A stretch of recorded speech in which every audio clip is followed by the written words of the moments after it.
Bueno, muchachos, gracias por acompañarme. Vamos entonces, los invito por favor a cerrar sus ojos para que oremos. Amante Padre que moras en lo alto y sublime de los cielos, queremos pedirte, Señor Jesús, que tu Santo Espíritu sea el único que pueda estar con Ronald, con Milena, conmigo y con todos los que vean este video, Señor. Que tu Santo Espíritu nos ilumine y nos ayude a entender lo que hoy nos quieres transmitir y que nos pongas mucho amor en nuestro corazón, mucha sabiduría en nuestra mente para poder recibir tu palabra en esta tarde. En el nombre de tu Hijo amado Cristo Jesús. Amén. Bueno, para comenzar, les voy a hacer como una breve introducción que de hecho una vez ya pues lo estudiamos, pero les refresco la memoria, ¿sí? Por si lo hemos olvidado. Esta es una línea de tiempo que una vez la estudiamos, ahorita les digo en qué dos videos para que pues para los que tengan dudas de pronto pues puedan ir allá y pues así complementan lo que aquí les voy a súper resumir.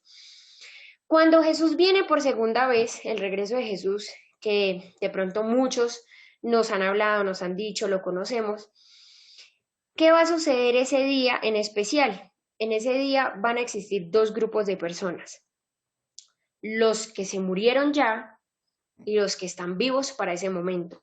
Valentina, cuando Jesús venga, ¿van a haber personas todavía vivas? La respuesta es sí, lo dice la Biblia. Entre esos grupos de personas vivas y entre ese grupo de personas muertas van a estar dos grupos, se va a dividir en dos, por así decirlo. Entre los vivos van a haber personas que sean buenas, que hayan amado a Dios, y personas que también sean malas, que lo hayan rechazado. En el grupo de los muertos también van a existir estas pues dos clases de grupo. Eh, Resulta que cuando Jesús venga, dice su palabra que los que fueron buenos y que se murieron, Jesús los va a resucitar y van a ascender al cielo junto a él. Y los buenos que estaban vivos en ese momento, que nunca pues murieron, Jesús también se los va a llevar para que vivan con él. ¿Qué va a pasar con los malos? Tanto los muertos como los vivos en ese momento. La Biblia es muy clara y nos dice que solo algunos malos van a resucitar. Después, en el tercer regreso de Jesús, van a resucitar todos en general. Y resulta que esos que resuciten en ese primer grupo, pues de los malos, van a ver a Jesús y con el resplandor de su venida volverán a morir.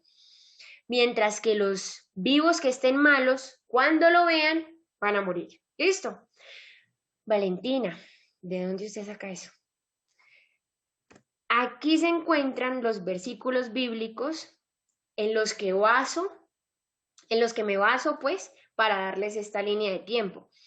Después de ese segundo regreso de Jesús van a pasar 1000 años.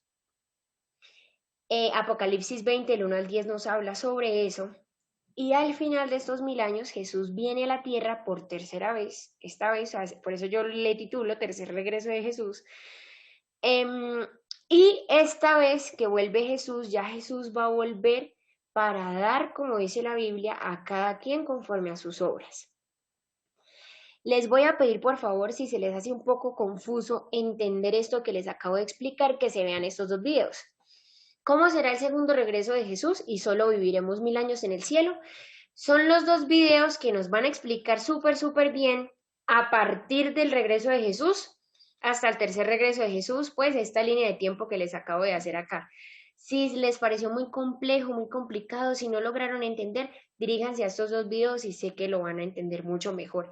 ¿Por qué no lo explico bien? Porque ya lo explicamos y pues el tema de hoy, aunque tiene que ver, no me quiero extender en esta parte, ¿ok? ¿Qué sucederá antes, durante y después del milenio? Antes, como ya les dije, Jesús regresa, resucitan los muertos en Cristo, se transforman los justos vivos, la iglesia se reúne en el cielo con Jesús y los impíos son destruidos con el resplandor de Jesús. Durante el milenio, ¿qué va a pasar durante esos 1000 años? Jesús va a reinar con su pueblo en el cielo, se van a revisar los libros, yo ya les había comentado que es allí durante el milenio donde nos vamos a dar cuenta por qué Ronald, que era tan bueno, no se salvó. pero aparentaba hacerlo. Entonces allí es donde vamos a mirar eso. Dice también la Biblia que Satanás allí es atado en la tierra, solo se va a quedar aquí en la tierra y la tierra es desolada. Después del milenio es donde van a resucitar los impíos, donde Satanás ya es realmente desatado. La nueva Jerusalén baja del cielo, Satanás y sus ángeles y los impíos reciben su juicio y son destruidos, porque es allí donde nos hablan acerca del lago de fuego y azufre, que ellos tienen que morir, ¿sí? Y finalmente, algo muy maravilloso que Dios promete es que vamos a ver a Dios creando. ¿Sí sabían ustedes? Y ojalá y Dios nos permita verlo haciendo nuevas todas las cosas, porque eso nos dice la Biblia. Vuelvo y digo, aquí les dejo un link que de verdad me pareció muy completo, por si quieren investigar mucho más de eso. ¿Qué trae el link? Trae versículos bíblicos que nos hablan acerca de esto y que nos lo explican, ¿sí? Muy desmenuzado, muy explicativo, de verdad. Se los recomiendo y por eso se los dejo allí. Sin más preámbulos, después de esta breve introducción, vamos entonces a centrarnos en el tema de hoy. El arrebatamiento, o también llamado rapto secreto. ¿En qué consiste? Bueno, es una doctrina que fue concebida por dos teólogos católicos romanos llamados Francisco Rivera y Emanuel Lacunza, pero esta doctrina fue creída y propagada por muchos protestantes evangélicos y pentecostales. Entre los más, como quien dice, importantes estuvieron Edward Irving, John Nelson Darby, Scofield, Moody, las Asambleas de Dios y los pentecostales en general, ¿sí? Así que fue una idea pues aceptada también es una creencia aceptada por muchas comunidades religiosas actualmente. Como nosotros lo sabemos, pues esta serie vamos a estudiar esas creencias que tienen diversas religiones, pero las vamos a estudiar a la luz de la Biblia. ¿Qué nos dice Dios? ¿Listo? ¿En qué consiste ahora sí esta creencia del arrebatamiento y del rapto secreto? ¿Por qué inicié con una línea de tiempo? Porque el arrebatamiento también tiene, como quien dice, su propia línea de tiempo. ¿Cómo es esa línea de tiempo? El regreso de Jesús, el segundo regreso de Jesús, es dividido en dos fases, ¿sí? A la primera fase yo la titulo preregreso de Jesús. ¿Qué va a suceder? Que Jesús, explica esta creencia, se va a llevar súbitamente de este mundo a su novia, que es la iglesia, antes de que tengan lugar los juicios de la gran tribulación. ¿Cómo así, Valentina? Resulta que Jesús viene y se lleva a los que hayan sido fieles a él, y en ese momento en el que se los lleve, pues por eso es rapto secreto, pues las demás personas van a quedar como, venga, pero yo no he vuelto a ver a Milena, ¿sí? Ah, bueno, Milena fue raptada. Eso es lo que se explica pues con esa creencia. Resulta que ¿cuánto tiempo van a durar los que Jesús se lleve para el cielo para que no vivan los juicios de la gran tribulación? Van a durar en el cielo con Jesús 7 años. Mientras ellos están en el cielo con Jesús esos 7 años, ¿qué va a pasar con la tierra? Ahí es donde van a surgir la bestia del mar y la bestia de la tierra durante esos 7 años, y ya van a estar pues con poder, con autoridad. El anticristo, se impone la marca de la bestia, va a haber persecución, y ahí es donde Dios envía sus plagas. Así que todo eso se supondría que la iglesia de Dios, que Dios se lleva, que Dios se rapta secretamente, no va a vivir esas cosas, porque pues de acuerdo a esta creencia, Jesús se los lleva antes, ¿sí? ¿Qué va a pasar después de esos 7 años que Jesús regresa? Ya ahora sí, la segunda fase, regresa ya, como quien dice, llega con su iglesia, la iglesia que él se raptó, bueno, llega con su iglesia, y entonces, ahora sí, recoge a los fieles de ese tiempo, de esos 7 años que fueron fieles a Dios, en especial que conforman al pueblo de Israel. ¿Listo? Espero que me hayan entendido hasta acá. Les hice un súper resumen de qué es lo que se explica de qué es lo que explica o qué es lo que enseña el arrebatamiento o el rapto secreto. Así más o menos es la línea de tiempo entonces en esta creencia, por eso se la recordaba en el principio la que pues nosotros hemos estudiado. Bueno, para empezar, lo vamos a estudiar a la luz de la Biblia y les quería decir que si nosotros abrimos la Biblia, en ningún versículo vamos a encontrar la palabra o la frase rapto secreto. Nunca, ¿sí? Usted podrá leerla todos los días de su vida y jamás va a encontrar la frase rapto secreto. Entonces, esto no es bíblico para nada. Mientras que la palabra arrebatamiento, sí es dicha en la Biblia, ¿sí? Pero no de la manera y no en el contexto en el que se enseña. La Biblia dice que vamos a ser arrebatados, y digo vamos porque, bueno, ojalá pues entremos todos en este grupo. Vamos a ser arrebatados, pero en ese segundo único regreso de Jesús, no dividido en dos, ¿ok? Lo que vamos a explicar acá es lo siguiente, y lo hago en una comparación. Cuando Jesús vino a rescatar a su pueblo del pecado, muriendo en una cruz, lo hizo como un evento público. Hoy en día, muchísimas personas conocemos de ese sacrificio de Jesús y a las que no lo conocen aún, pues precisamente por eso es nuestro deber predicar esa verdad. Pero fue un evento público, fue un rescate público, ¿sí? Y la pregunta es, ¿por qué rescataría Dios entonces al final de los tiempos a su pueblo en secreto? Si la primera vez lo hizo públicamente, ¿cierto? Ahora sí, entonces vamos a estudiar y vamos a comenzar con un versículo muy importante que se encuentra en 1 de Tesalonicenses 4, del 13 al 17, y le voy a pedir a Ronald que lo lea.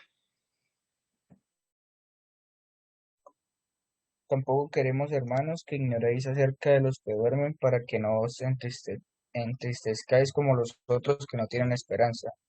Porque si creemos que Jesús murió y resucitó, así también traerá Dios con Jesús a los que durmieron en él. Por lo cual os decimos esto en palabra del Señor, que nosotros que vivimos, que habremos quedado hasta la venida del Señor, no pereceremos a los que durmieron. Porque el Señor mismo, con voz de mando, con voz de arcángel y con trompeta de Dios, descenderá del cielo. Los muertos en Cristo resucitarán primero. Luego nosotros los que vivimos, los que hayamos quedado, seremos arrebatados juntamente con ellos en las nubes para recibir al Señor en el aire, y así estaremos siempre con él, con el Señor. Listo, gracias, Ronald. La palabrita que Ronald leyó, que de hecho es preceder, ¿sí? Significa lo siguiente. Preceder significa estar o ir antes en el tiempo o delante en el espacio de otra persona o cosa que se toma como referencia, en especial si existe una anterioridad inmediata. ¿Qué está queriendo decir aquí Pablo, que fue el que escribió 1 de Tesalonicenses 4? Cuando Jesús venga, nosotros los que vivimos, porque él pensaba en ese momento que él iba a estar para el segundo regreso de Jesús, y lo que sabemos es que pues claramente no sucedió así, pero él lo pensaba así, entonces decía, nosotros que vivimos, cuando Jesús venga, no nos vamos a ir antes de los que durmieron. ¿Quiénes son los que durmieron? Recordemos esta historia cuando Jesús resucita a Lázaro, que dice Lázaro duerme. Esta palabrita, esta frasecita de los que durmieron hace referencia a los que están muertos. Es decir, nosotros que estamos vivos no nos vamos a ir antes de los que están muertos, ¿sí? Entonces, ¿qué va a pasar? Dice, versículo 16, porque los muertos en Cristo van a resucitar primero. Y ahí sí, los que hayamos quedado, o sea, ahí sí nosotros los vivos, que hayamos amado a Dios, vamos a ser arrebatados juntamente con ellos en las nubes para recibir al Señor en el aire, y así estaremos siempre con el Señor. Esto del arrebatamiento no es algo secreto. Vean que es cuando precisamente Jesús venga y lo habla como un solo evento. Nosotros no nos vamos a ir antes, tenemos que esperar a que los muertos resuciten y cuando ellos resuciten nos vamos a ir junto con ellos. Vea que si sale la palabrita arrebatados. Pablo perfectamente habría podido decir lo siguiente: yo me voy a ir con Jesús antes y después vamos a venir por el resto que se arrepienta durante esos 7 años o qué sé yo, ¿sí? Hay algo muy interesante también en este versículo y es que, por el contrario, él no dice que él se va a ir antes con Jesús. Él dice, no precederemos, o sea, no vamos a irnos antes de los que resuciten, porque ellos tienen que resucitar y todos ahí sí nos vamos, ¿sí? Los buenos, por así decirlo. Y recordemos las palabritas que también nos dice en el versículo 16. El Señor mismo con voz de mando, con voz de arcángel, con trompeta de Dios, descenderá del cielo. Antes de que los muertos en Cristo resuciten. ¿Qué significa? Que no va a ser algo secreto. Jesús va a bajar y dice que con voz de arcángel, con trompeta de Dios, o sea, va a ser algo de bulla, ¿sí? O sea, va a ser algo que realmente todos van a escuchar, van a ver. Y en ese momento, dice Pablo, es que ahí sí vamos a ser arrebatados.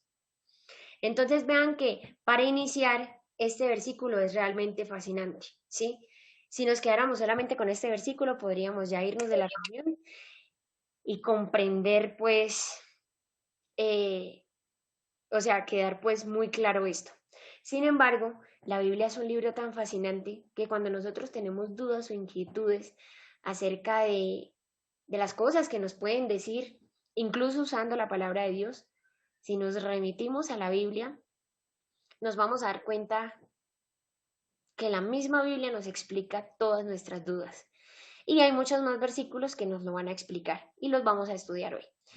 Hay unos textos difíciles que se han usado precisamente para apoyar esta creencia del arrebatamiento y los vamos a estudiar, ¿cierto?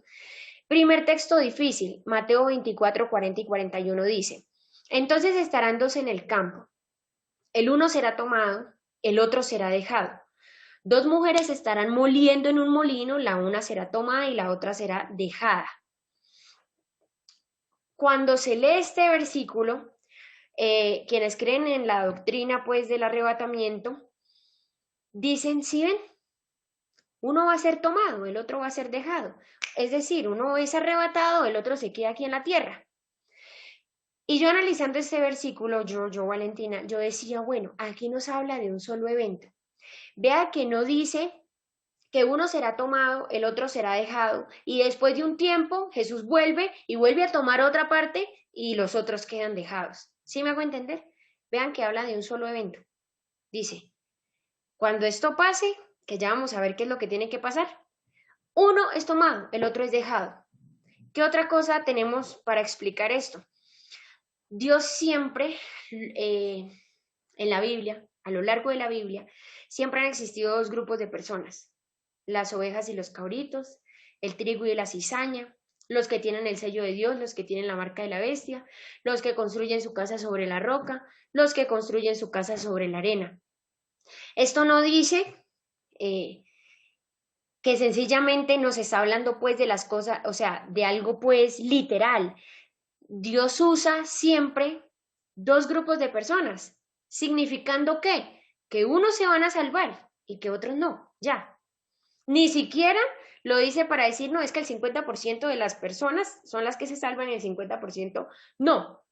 No, no es algo así, es que simplemente Dios siempre nos ha hablado a través de figuras para poder entender un poco mejor.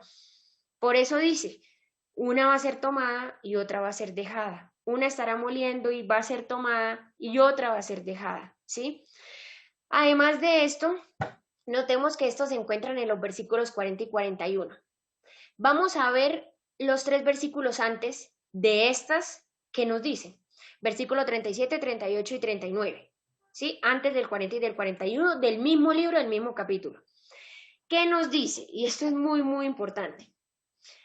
Y aquí hago un paréntesis, porque hay tantas religiones. ¿No se lo han preguntado?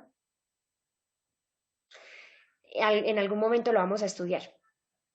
Pero una de las respuestas que yo tendría para esto, bueno, yo, en lo poco que he estudiado de la Biblia, es porque las religiones cometen un error muy, digamos, terrible, y es que leen unos versículos sin mirar el contexto, ¿sí? Entonces, si yo, por ejemplo, llego a un restaurante y veo que una señora golpea a su hijo, yo digo, ¡ah! Maltrato infantil, abuso infantil, mejor dicho, autoridades, aló, no sé qué más. Pero resulta que a mí los que estaban en el restaurante me cuentan que es que el niño llevaba haciendo desde hace rato pataletas. Entonces me hago entender por qué hay tantas religiones, porque hay religiones que solamente miran a la señora pegándole al hijo y no miran el contexto de la situación. O no, es que lo que pasó fue que el hijo le pegó a un perrito o cualquier cosa, bueno, qué sé yo. Nosotros siempre con la Biblia tenemos que mirar el contexto para poder entender el texto, ¿sí? Entonces vamos a mirar el contexto de estos dos versículos que acabamos de leer. Dice, mas como en los días de Noé, y nosotros alguna vez también estudiamos esto, así será la venida del Hijo del Hombre. Porque como en los días antes del diluvio estaban comiendo y bebiendo, casándose y dando en casamiento, hasta el día en que no entró en el arca, y no entendieron hasta que vino el diluvio y se los llevó a todos. Así será también la venida del Hijo del Hombre. Después de eso dice, entonces estarán dos en el campo, el uno será tomado, el otro será dejado, etc. Porque es importante ver el contexto. Porque Jesús aquí dice que como en los días de Noé, así será la venida del Hijo del Hombre. Entonces tenemos que recordar cómo fue en los días de Noé para saber cómo será cuando Jesús venga. Dios, para empezar, nunca se llevó a Noé, nunca lo raptó para que no viviera el diluvio, nunca le evitó vivir el diluvio. Entonces, ¿qué hizo Dios? Lo protegió durante el diluvio. Otra cosita, ¿quién cerró la puerta del arca? ¿Sí lo recuerdan? El Espíritu Santo, Valen. Dios cerró la puerta del arca, ¿sí? ¿Cuántas veces la cerró? Una sola. Una sola vez, muy bien, Elkin. ¿Eso qué significa? Que una sola vez él cierra la puerta del arca, No la vuelve a abrir. no la vuelve a abrir, no hay dos oportunidades, solo tuvieron una oportunidad. Noé duró predicando 120 años, nos dice la Biblia, y se cerró el arca. Y ya. Nadie, después del diluvio, Dios no regresó a ver quiénes habían sobrevivido y si de pronto se arrepintieron mientras llovía. No, Dios no hizo eso. Dios cerró el arca y al tiempo llovió. Ya. Protegió a Noé durante el diluvio. No lo raptó. Esto es muy importante porque lo vamos a estudiar con otros pasajes pues de la Biblia. Hay otro pasaje de la Biblia que también se usa para reforzar esta creencia del arrebatamiento. Dice en 2 de Pedro 3:10, pero el día del Señor vendrá como ladrón en la noche. Entonces todos dicen, ¿sí ve? Jesús va a venir como ladrón en la noche, va a ser un rapto secreto, nos va a arrebatar, no vamos a saber ni cuándo. Viene como ladrón en la noche. Pero vean lo que sigue diciendo el versículo. En el cual, o sea, ese día, el día del Señor, los cielos van a pasar con gran estruendo, los elementos ardiendo serán deshechos y la tierra y las obras que en ella hay serán quemadas. Vea todo lo que pasa en el día del Señor, cuando Jesús venga. Entonces, si todas las obras quedan deshechas, si todos los elementos quedan deshechos, ¿quiénes se van a quedar durante esos 7 años esperando que llegue el anticristo, o que, bueno, no llegue porque ya está, sino que realmente surja, se sane su herida, que se imponga la marca de la bestia? ¿Quiénes? ¿Quiénes van a estar si se supone que ya todo fue deshecho? Entonces es otro versículo que tendríamos que analizar, ¿sí? Que no lo podemos tomar las dos primeras lineecitas sin mirar el resto. Recuerden muy bien, texto y contexto. Valen, ¿Sí? Elkin, preguntas al final, porfa. ¿Sí? Gracias. ¿Cómo va a ser ese único segundo regreso de Jesús? Chicos, si nosotros miramos la Biblia y si nosotros leemos la Biblia con mucho amor, con mucho respeto, pidiéndole a Dios que sea el que nos ilumine, nos vamos a dar cuenta que nunca se habla de dos fases en el regreso de Jesús. Nunca, nunca. Como les seguía diciendo, en la Biblia nunca vamos a encontrar que el regreso de Jesús sea dividido en dos fases. Solo se habla de un regreso de Jesús y nos lo describe con estas 5 características. Va a ser literal, personal, visible, audible y glorioso. Y les traigo tan solo 3 versículos para esto. Hebreos 1:11, hablando de cuando Jesús resucita, que asciende al cielo, dice, los cuales también le dijeron, los ángeles hablando acá, varones galileos, ¿por qué estáis mirando al cielo? Este mismo Jesús que ha sido tomado de vosotros al cielo, así va a venir como habéis visto, como le habéis visto ir al cielo. Si eso fue público, si lo estaban viendo, ¿por qué entonces el arrebatamiento va a ser secreto o solo de algunas personas? Y los demás, bueno, pues pueden tener una oportunidad extra en esos 7 años y después Jesús vuelve a venir y los rescata. Bueno, Mateo 24:27 dice, porque como el relámpago que sale del oriente y se muestra hacia el occidente, así también será la venida del Hijo del Hombre. Todos la van a ver. No es algo secreto, no es algo de unos pocos, es algo público, ¿sí? Apocalipsis 1:7 dice, he aquí que viene con las nubes y todo ojo le verá, y los que le traspasaron y todos los linajes de la tierra harán lamentación por él. Es algo que todos lo van a ver, ¿sí? No es algo de algunos o de unos pocos. Aquí les subrayo la partecita, les pongo en negrilla la partecita de los que le traspasaron, recordándoles que en esa resurrección de los malos, solo algunos en ese momento van a resucitar, entre ellos los que le traspasaron, ¿sí? Y véanse de nuevo, les recuerdo este video, cómo será el segundo regreso de Jesús, está subido pues en el canal donde se explica con más detalle esto, ¿sí? Vamos entonces a analizar otros textos bíblicos que definitivamente nos hacen decir no, la creencia del arrebatamiento en esa línea de tiempo que se tiene no es la correcta. Que sí vamos a ser arrebatados, sí, pero en ese único segundo regreso de Jesús, que va a ser visible, glorioso y literal y todas las características que vi en la anterior diapositiva.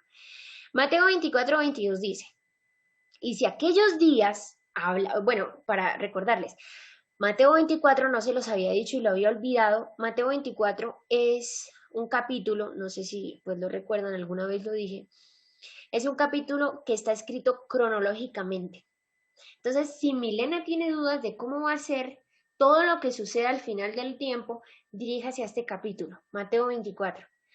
Mateo 24 es la cosa más genial porque Jesús nos dice todo cronológicamente, cómo va a pasar en orden, ¿sí? Esos acontecimientos finales antes de que Él venga.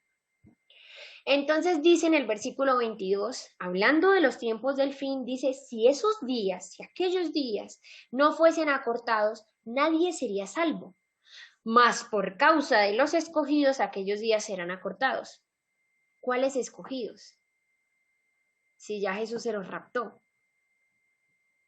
Habla del final de los tiempos.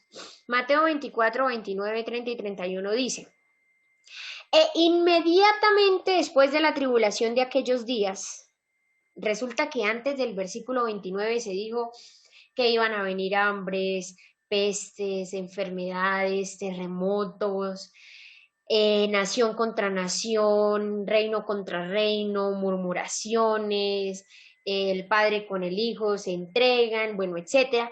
Y después en el versículo 29 dice, inmediatamente después de todo lo que ya les dije antes, el sol se va a oscurecer, señales que van a ver, la luna no dará su resplandor y las estrellas caerán del cielo y las potencias de los cielos serán conmovidas. ¿Qué va a suceder después de esto? 30, versículo. Entonces, y cuando yo digo entonces es porque si yo digo entonces significa que es después de algo, ¿sí o no? Y aquí Jesús dice, entonces, o sea, después de todo lo que les dije arriba en los versículos anteriores, ahí aparecerá la señal del Hijo del Hombre en el cielo. Si nosotros vemos en Mateo 24 solo habla de una vez que viene Jesús. Se los dejo de tarea. Si Jesús nos ama, ¿por qué no sería claro con nosotros de decirnos que 7 años antes de que Él venga realmente va a venir por algunos? Pues no sería un Dios justo, porque como que no me está contando las cosas como son. Pero cuando nosotros leemos Mateo 24, nos damos cuenta que en todo el capítulo 24 Jesús solo viene una vez. No se divide en dos fases, ¿sí? Y aquí dice, después de todo esto es que Jesús viene por su pueblo. No viene antes y lo rescata de las plagas. No, Jesús viene solo una vez y en este momento por su pueblo. Y entonces lamentarán todas las tribus de la tierra y verán al Hijo del Hombre viniendo sobre las nubes del cielo con poder y gran gloria, y enviará a sus ángeles con gran voz de trompeta, vea que es audible, es, mejor dicho, o sea, haciendo bulla, todo el mundo se va a enterar de eso, y ahí es donde va a juntar a sus escogidos de los 4 vientos. Nosotros alguna vez vimos que eso hace énfasis que es de todo el mundo, ¿sí? Desde un extremo del cielo hasta el otro. Jesús los va a reunir a todos. No es que pasen las noticias y entonces yo me quedo aquí en la casa de la noticia, ay, ve, Jesús regresó. No, yo no sé cómo, pero todos nos vamos a dar cuenta al mismo tiempo, de la misma manera, que Jesús está viniendo. ¿Sí? Lo vamos a ver con nuestros ojos, dice la Biblia. Hechos 14:22 dice, confirmando los ánimos de los discípulos, exhortándoles a que permaneciesen en la fe y diciéndoles, es necesario que a través de muchas tribulaciones entremos en el reino de Dios. Dios no va a raptar a su pueblo para que no viva las plagas, la marca de la bestia del mar, la bestia de la tierra, el anticristo, el 666, etc. No, Dios no los va a raptar, Dios nos los va a llevar antes para que no vivan eso. Es necesario que a través de muchas tribulaciones entremos en el reino de Dios. Nosotros las vamos a vivir. Y Valentina, ¿es en serio? Entonces, qué terrible ese tiempo. Hay una esperanza. Y les digo eso, ¿sí? No se me desconecten porque hay una esperanza. Entonces, seguimos. Efesios 5:27. Hablando de la iglesia, dice aquí, a fin de presentársela a sí mismo una iglesia gloriosa, que no tuviese mancha ni arruga, ni cosa semejante, sino que fuese santa y sin mancha. Y yo hago una pregunta. Cuando Milena recibe una camisa y la camisa está manchada o tiene arrugas, ¿qué hace Milena? Lavarla, limpiarla. Y la plancha, ¿sí o no? Entonces, exacto. Si Dios quiere una iglesia que no tenga mancha ni arruga, es porque en algún momento la iglesia tuvo arruga, tuvo mancha, pasó por dificultades, pero Dios la limpia. Dios la plancha. Y la plancha que trae calorcito, ¿cierto? Entonces de pronto a la iglesia sí tiene que pasar por dificultades. ¿Cuál es la esperanza entonces? Ya la vamos a ver. Mateo 16:27 dice, porque el Hijo del Hombre vendrá en la gloria de su Padre con sus ángeles y entonces pagará a cada uno conforme a sus obras.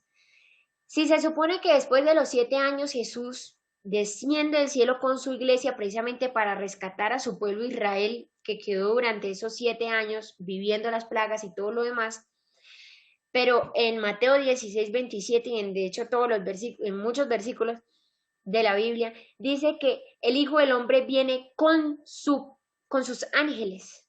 ¿Y por qué no mencionaría la iglesia? Si en ese momento también viene con su iglesia. ¿Será que Dios nos quiere ocultar que viene con su iglesia? Es porque sencillamente no viene con su iglesia. Es porque sencillamente solo viene una vez. ¿Y con quién? Con sus ángeles. Ya. Apocalipsis 7:3 dice, es un versículo muy importante, diciendo, no le hagan daño a la tierra, ni a los árboles, ni al mar, hasta que hayamos hallado en sus frentes a los siervos de nuestro Dios. Aquí es donde está la promesa. Aquí es donde está la esperanza. ¿Seremos arrebatados antes de los juicios, antes de las plagas? La respuesta nos la da la Biblia y es clara. No, no vamos a ser arrebatados antes de eso. Lo vamos a vivir. Dios no nos quitará de la tribulación, no los quitará a su pueblo, no los va a quitar de la tribulación, los va a cuidar en medio de ella. Y ya lo vamos a ver con unos ejemplos. ¿Por qué digo esto? Porque el sello de Dios se va a poner sobre las personas para que precisamente cuando lleguen las plagas no les llegue a ellos. Las vivan los que no quisieron aceptar a Dios, pero no a los que tienen el sello de Dios. Pero eso no significa que Dios los va a quitar de no vivir la tribulación. No, los va a cuidar en medio de la tribulación. ¿De dónde saca eso Valentina? La Biblia es la que nos da esas respuestas. Lo vamos a estudiar a través de 3 historias bíblicas súper breves, ¿sí? Es el resumen más resumido que he podido sacar. Apocalipsis 15, 2, 3 y 4 nos dice lo siguiente. Vi también como un mar de vidrio mezclado con fuego, y a los que habían alcanzado la victoria sobre la bestia y su imagen, vea que lo van a vivir, ¿sí? Y su marca y el número de su nombre en pie sobre el mar de vidrio con las arpas de Dios. Y resulta que ellos cantan un himno muy especial, un canto muy especial, dice, el cántico de Moisés, siervo de Dios, y el cántico del Cordero. ¿Por qué el cántico de Moisés y del Cordero? Ya vamos a ver por qué. Diciendo, grandes y maravillosas son tus obras, Señor Dios Todopoderoso, justos y verdaderos son tus caminos, Rey de los santos. ¿Quién no te temerá, oh Señor, y glorificará tu nombre? Pues solo tú eres santo. Por lo cual todas las naciones vendrán y te adorarán porque tus juicios se han manifestado. Primera historia bíblica antes de entrar a el cántico de Moisés y el cántico del Cordero, ¿sí? Se encuentra en Éxodo 12 y 13, que nos dice lo siguiente. Elkin, ¿qué nos dice? Y la sangre os será por señal en las casas donde vosotros estéis. Y veré la sangre y pasaré de vosotros, y no habré en vosotros plaga de mortandad cuando hiera la tierra de Egipto.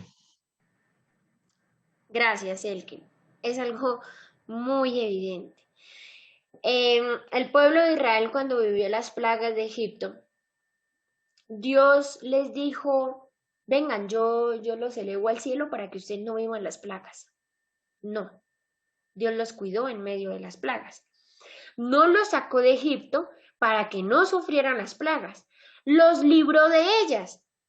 ¿Qué tenían que hacer ellos? Por ejemplo, en esta última plaga que fue la que les puse, tenían que pintar los dinteles de sangre para que cuando pasara el ángel que matara a todos los primogénitos, viera los dinteles con la sangre y dijera, aquí hay un fiel de Dios. Ni siquiera un israelita, porque muchos egipcios, si uno analiza la Biblia, se metieron a las casas y creyeron en Dios porque, hombre, después de 9 plagas, llegaron y dijeron, no, o sea, Dios es el Dios de los dioses y mejor dicho. Y muchos israelitas se metieron a las casas, pintaron los dinteles también muchos egipcios, se metieron a las casas de los israelitas, pintaron los dinteles, hicieron lo que Dios les ordenó y Dios no mató a los primogénitos de esos egipcios. Aquí no se trata de que Dios solamente amaba a Israel y no a los egipcios. No, los egipcios que obedecieran a Dios, Dios también les iba a brindar su protección. Se los dejo de tarea, léanlo en el libro de Éxodo, es una historia fascinante. Entonces, Dios no sacó al pueblo de Israel para que no sufrieran las plagas, no, los cuidó en medio de ellas. ¿Qué pasaba con la plaga de ranas? Israel estaba sin una ranita. Usted mira al pueblo de Egipto y puras ranas, puras ranas. ¿Qué pasó con las moscas o con los piojos. Todo el mundo con moscas y con piojos. Y el pueblo de Israel sin moscas y sin piojos. ¿Por qué, Valentina? No, hombre, no sé. Porque Dios es un Dios de amor y protegió a su pueblo en medio de las plagas. No los sacó de ellas, no los arrebató. Espero que me estén entendiendo. Jesús, ¿por qué cantan el cántico del Cordero? El Cordero hace referencia a Jesús. Mateo 26, 39 al 48 dice: Yendo un poco adelante, se postró sobre su rostro orando y diciendo, habla de Jesús, Padre mío, si es posible, pase de mí esta copa, pero no sea como yo quiero, sino como tú. Oró por segunda vez, diciendo, Padre mío, si no puedo pasar de esta copa sin que yo la beba, hágase tu voluntad. Y oró una tercera vez. Y al final, ¿qué sucedió? Mateo 27, 40 al 46, diciendo, versículo 46, Elí, Elí, lama sabactani, esto es, Dios mío, ¿por qué me has desamparado? O sea, Jesús ora pidiendo que, Señor, si es su voluntad, pase de mí esta copa, pero no se haga como yo quiero, sino como usted. Al final en el capítulo 26, versículos 40 y 46 nos dice que Jesús murió, ¿sí? Y Jesús se sintió desamparado, abandonado de Dios. Y sin embargo, en Lucas 23, 46, después de Jesús sentirse abandonado de Dios, llega y dice, Padre, en tus manos encomiendo mi espíritu. Habiendo dicho esto, expiró. Es decir, es tanta la confianza de Dios, así tiene que ser nuestra confianza. Es tanta la confianza de Dios, de Jesús, perdón, que aunque se sintió solo y que Dios no estaba con él, después le dice, Señor, en sus manos encomiendo mi espíritu. O sea, Señor, me siento solo. Siento que esta lucha la estoy llevando solo. Siento que usted como que me abandonó. Pero en sus manos me entrego. Confío en usted. Yo sé que usted está conmigo, a pesar de que mis sentidos me digan lo contrario. Yo sé que usted está conmigo. Tenemos que aprender de Jesús realmente mucho. ¿Por qué traigo este ejemplo? Porque Dios no lo rescató a Jesús de morir. Dios no le dijo, no, venga, hijo, venga, más bien. Sí, es verdad, usted me está orando, no, venga, yo lo arrebato y no muera, no sufra. No, Dios lo cuidó en medio de su agonía. Si lo hizo con Jesús, su hijo, imagínense eso. Entonces, ¿quiénes somos nosotros? Bueno, igual somos un tesoro para Dios y Dios somos su tesoro tanto que Dios nos entregó a su hijo para que muriera por nosotros. Pero si Jesús sufrió, ¿quiénes somos nosotros para no hacerlo? Sin embargo, Dios lo cuidó en medio de su sufrimiento. ¿A qué me voy con esto? A que Dios promete que quienes tengan el sello de Dios al final del tiempo, véanse el video de cuál es el sello de Dios, que también lo subí en el canal para que entiendan mucho más acerca de esto. Quienes tengan el sello de Dios, dice la Biblia, no sufrirán de las plagas. Vivirán en medio de la tribulación, vivirán en medio de la dificultad, vivirán en medio de cosas malas, vivirán en medio de este mundo, dice Jesús, pero cuídamelos del mundo. Es decir, yo los voy a cuidar. En medio de las dificultades, yo voy a estar con ellos. No se las voy a evitar.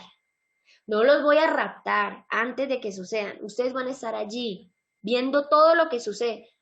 Pero ustedes se van a sentir tranquilos porque yo estoy protegiéndolos. Porque si alrededor pasan plagas y catástrofes y cosas terribles, yo voy a estar con ustedes cuidándolos. Último ejemplo. Daniel 3, 17, 18 dice. 16, 17 y 18 dice. La respuesta que le da Sadrach, Mesach y Abednego al rey Nabucodonosor cuando Nabucodonosor los estaba prácticamente obligando a postrarse ante la imagen de él y adorarla. Si no conocen bien esta historia, léanla, es buenísima, Daniel 3. Resulta que después, o sea, cuando todos se postran ante la imagen y la adoran, estos tres jóvenes se quedan de pie y dicen, nosotros vamos a adorar a Dios. Y Nabucodonosor los manda a llamar y les dicen, venga, ¿cómo así? Ustedes saben que yo los voy a matar. Yo los voy a mandar al horno de fuego. si ustedes no se postran ante mi imagen? Y la respuesta de ellos es la siguiente: nosotros no te vamos a responder sobre este asunto, rey, porque recuerden que Nabucodonosor era rey. Es como que Duque me llame y me diga, venga Valentina, ¿cómo así? Yo pedí esto y usted no me lo está dando, yo la voy a matar. Y yo, no, Duque, yo ni le voy a responder, imagínense. Y ellos siguen diciendo, he aquí nuestro Dios, a quien servimos, es algo constante, puede librarnos del horno de fuego ardiendo, y de tu mano, oh rey, nos librará. Es decir, si yo leo hasta acá, ¿cómo me describen a Dios? Un Dios todopoderoso que si quisiera pudiera librarme del horno de fuego. Obvio. Es que a Dios, o sea, si yo hablo pues de la omnipotencia de Dios, a Dios no le quedaría grande eso, claramente. Lo podría hacer. Pero ¿qué sigue diciendo en el versículo 18? Pero si los planes de Dios no son así, sepa, oh rey, que tampoco vamos a servir a sus dioses. Si Dios no nos libra del horno de fuego, pues tampoco nos vamos a orar a su imagen. No vamos a adorar la estatua que has levantado. ¿Qué pasó en la historia? Dios no les evitó entrar al horno de fuego. De hecho, ellos entraron. Y nos dice la Biblia que la gente que estaba calentando el horno se murió. Imagínense, o sea, la gente que estaba poniendo, qué sé yo, las leñas, bueno, dice la Biblia, calentándolo 7 veces más, se murió. Y cuando entran estos 3 personajes, dice Nabucodonosor, léanlo, es una historia fascinante, dice Nabucodonosor, venga, nosotros no metimos al fuego a 3 personas, es que yo veo a una extra. Y resulta que esa extra que yo estoy viendo parece como un hijo de los dioses. Adivinen a quién está viendo Nabucodonosor, a nada más y nada menos que Jesús. ¿A qué me voy yo con esto? A que Dios no les evitó el horno de fuego, pero los cuidó en medio del horno. Dios es maravilloso. Ustedes pueden creer que cuando ellos salen vivos del horno de fuego y no olían ni a quemado, ni a humo. O sea, uno va a un asado, y a los que han ido a un asado o a un sancocho de río, qué sé yo, ¿usted se huele el pelo? Uy, ¿a qué le huele? Le huele a humo, le huele terrible. A ellos ni la ropa le olían a humo. Y estuvieron en medio del horno de fuego, ahí dentro, y caminaban como si nada, ¿no? Relajados. Imagínense ese milagro tan asombroso. ¿A qué me voy yo con estos ejemplos? Dios no les evitó. Dios no dijo que Dios podía, claro. Dios mata al rey Nabucodonosor de un rayo y ellos ya no tienen que vivir eso. Pero por el contrario, Dios no les evitó el horno de fuego. Dios permitió que lo vivieran, pero los cuidó. Los libró, los acompañó, los sacó de ahí, los sacó vivos. Eso es lo mismo que Él promete al final de los tiempos. Yo no los voy a arrebatar antes. Pero cuando ustedes estén viviendo en medio de plagas, en medio de juicios terribles, yo los voy a cuidar. Y usted lee en una de las plagas, úlceras, que la gente se muerde la lengua del dolor. Y usted dice, qué miedo ese tiempo. No le dé miedo. Si usted está con Dios, a usted no le va a pasar nada. Si usted está con Dios, usted podrá ver a sus vecinos muriéndose del dolor, pero a usted no le va a pasar nada, porque Dios es un Dios bueno que está con su pueblo en medio de la tribulación. ¿Qué nos dice Mateo 28:20? Y he aquí, yo estoy con vosotros, dice Jesús, todos los días hasta el fin del mundo. Amén. Todos los días hasta el fin del mundo, hasta cuando Él venga, hasta cuando esto se acabe. Él promete estar con nosotros. Así que como conclusión, Jesús no nos va a evitar la prueba, pero es un Dios tan amoroso y tan misericordioso que nos va a cuidar en medio de ella. Espero que hayamos entendido y les voy a pedir que cerremos nuestros ojos para orar. Amante Padre, que moras en lo alto y sublime de los cielos, gracias por este tema tan fascinante. Gracias porque tu palabra realmente nos enseña, Señor, porque a la luz de tu palabra, Dios, podemos aprender grandes verdades, Señor. Danos mucho amor, Señor, y sabiduría para poderlas recibir en cada uno de nuestros corazones. Quédate con nosotros y quédate con todos los que estén viendo o vean este video, Señor. Que tu Santo Espíritu obre poderosamente en nosotros y gracias por enseñarnos. En el nombre de Cristo Jesús. Amén.